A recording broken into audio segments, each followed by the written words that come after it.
السلام عليكم ورحمة الله وبركاته. أهلا بيكم في مطبخ داليا. النهاردة إن شاء الله هنعمل مع بعض وصفة حلوة قوي. يا ترى كيك ولا بريوش ولا كيك عامل نفسه بريوش؟ تعالوا بقى نشوف طراوتها وحلاوتها وسهولتها وكمان مكوناتها البسيطة اللي موجودة عندنا بتطلع معانا الجمال ده. شايفين يا جماعة شكله عامل ازاي؟ يعني مش عارفة، كل اللي هيشوفه هيقول عليه كيك او بريوش او ايه بالظبط. شايفين عاملة ازاي؟ بجد حلوة وطرية وسهلة ومكوناتها بسيطة وموجودة عندنا في البيت كمان. وقبل ما ندخل على الطريقة ياريت تعملي لي لايك واشتراك في القناة. يلا بينا نسمي الله ونصلي على الرسول ونشوف معانا ايه. اول حاجة معايا هنا كوباية لبن دافي، هحط لها كده 3 معالق من السكر، معلقة خميرة فورية، عندي كمان بيضة درجة حرارة المطبخ، هحط كمان معلقة من الخل، وطبعا حطي كمان كيس من الفانيليا. هقلب بقى اللبن والسكر والبيضة والخل كويس جدا لحد كده ما السكر يبدأ يدوب عندنا وكمان الخميرة تبدأ تشتغل بالشكل ده. بعد كده عندي بقى هنا نص كيلو دقيق، يعني 4 كوبايات دقيق. نزلت بالدقيق بقى واحدة واحدة بالشكل ده كده يا جماعة.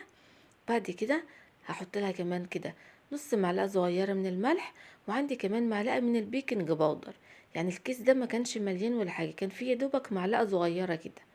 نزلت بمعلقة صغيرة من البيكنج باودر وهبدأ بقى اقلب الخليط كله كده مع بعضه بالشكل ده لحد بقى ما الم العجينة بتاعتي. وطبعا في الوقت ده لو لقيت العجينة بتاعتك محتاجة مية هتنزلي يعني معلقتين معلقتين. خلاص لميت العجينة بالشكل ده كده، بيكون فيها كده سن التلزيقة.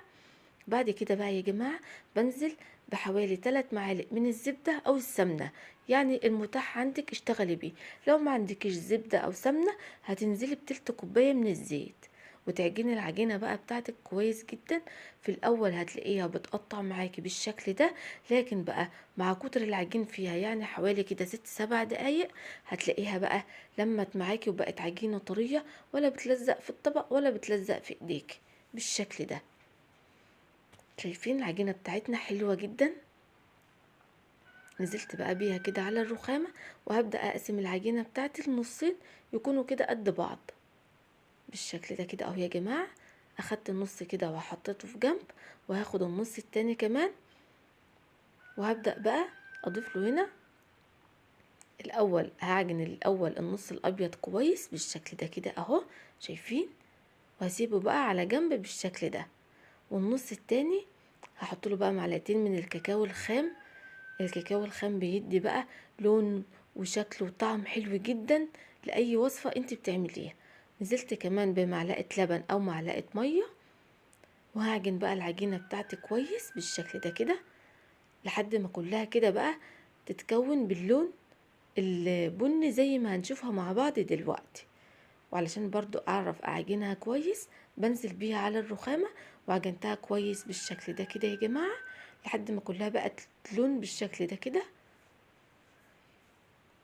يبقى بقى عندي هنا عجينة بالكاكاو والعجينة البيضة، هغطيهم بقى واسيبهم بس يخمروا حوالي يعني نص ساعة ونرجع لهم تاني. خلاص هغطيهم بقى واسيبهم يخمروا وبعد كده نرجع لهم تاني. كده خلاص بعد ما عدى نص ساعة والعجين بتاعي اختمر كده بالشكل ده كده يا جماعة واتضاعف حجمه. بعد كده بقى هاخد بقى النص الابيض بتاعنا بالشكل ده كده، العجينة البيضة، ونزلت بيها على الرخامة وهبدأ بقى اقطعها القطع تكون كده قد بعض، يعني قد الليمونة الكبيرة كده شوية اهو يا جماعة. تعملي بقى كل الكمية بتاعتك بنفس الطريقة. وكل عجينة قطعتها يعني حوالي 12 قطعة، يعني البيضة قطعتها 12 قطعة واللي بالكاكاو قطعتها 12 قطعة. شايفين بالشكل ده؟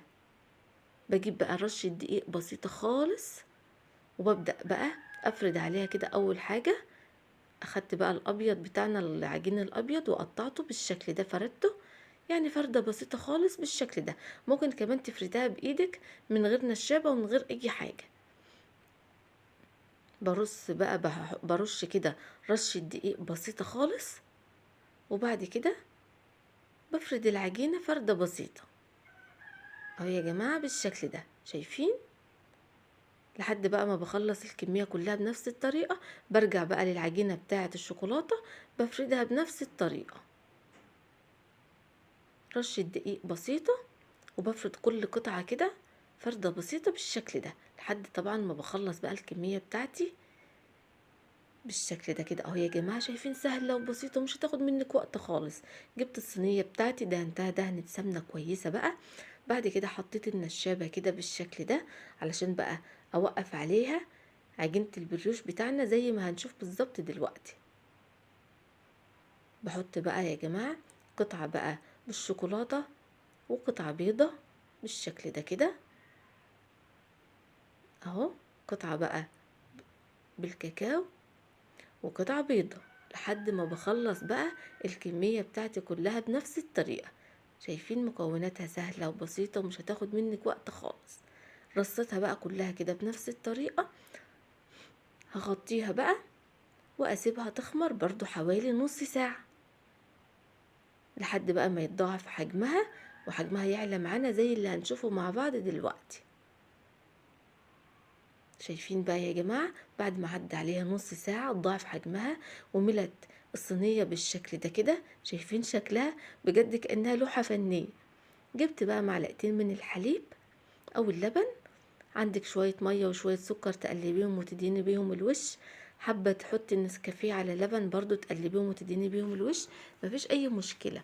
هتدخل بقى على اعلى درجة حرارة. الفرن بتاعنا كان سخن، بشغل من فوق ومن تحت مع بعض.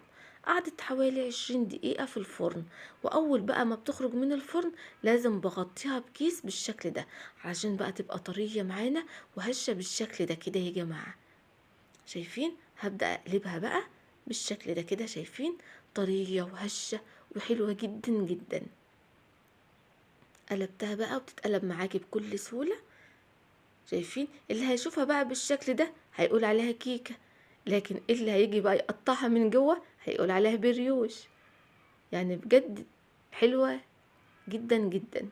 تبدأي بقى تقطعي، حابة بقى تقطعيها بالسكينة، حابة بقى تقطعيها بايديكي كده تفكي كل واحدة من اللي احنا عملناها بقى كده بالشكل ده برضو براحتك خالص. تقطعيها بقى توست كده بالسكينة وتحطي بقى عليها للولاد كده. شايفين؟ كل طبقة بتخرج لوحدها كده، تحطي عليها بقى نوتيلا، تحطي عليها مربى، بجد حلوة جدا. طبعا لو الوصفة عجبتك يا ريت تعملي لي لايك واشتراك في القناة. اشوفكم على خير يا رب الفيديو اللي جاي، والسلام عليكم ورحمة الله وبركاته.